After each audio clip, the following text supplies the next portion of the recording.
Well, I am back with Allie Hudson, who just read a sample of The Scottish Scheme.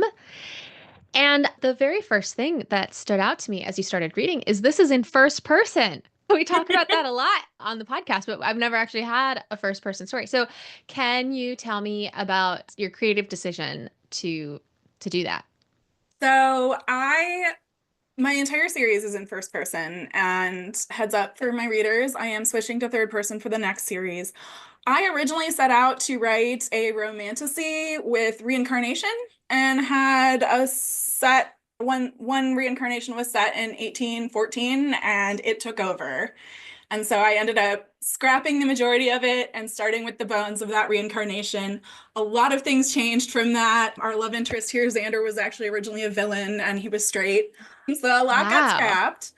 But that is why I set off in first person. It was actually first person present tense originally. I did switch it to past tense, but I decided to keep it in first person partially because I think historical romance readers love third person, but it's growing in other genres that we see first person a lot.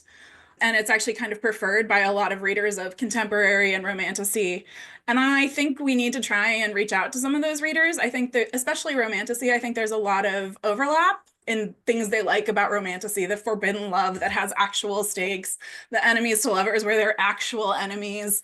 And, in contemporary romance, you don't really get real enemies. It's like a workplace enemies to lovers, and it's just an HR violation.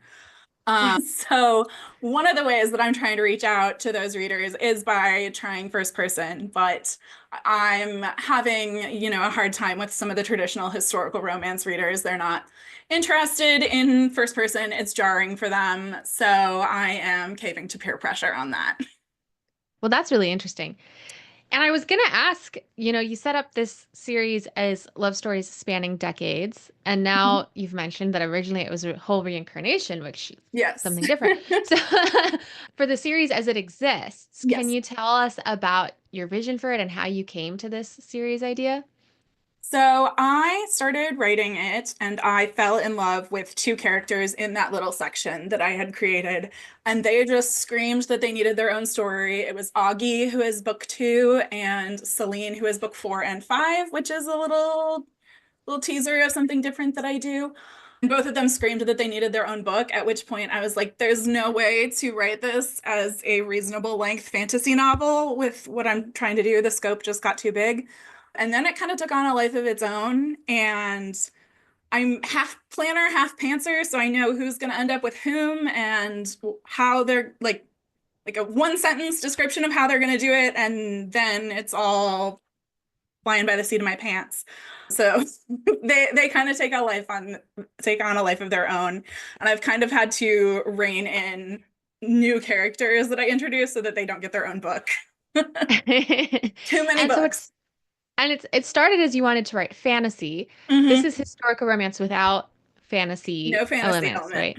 There's Uh, there's a little bit of hint of it occasionally, but it's not officially fantasy. There's like a Fantasy. little bird that flits through a few books that is hinted at being a deceased loved one. So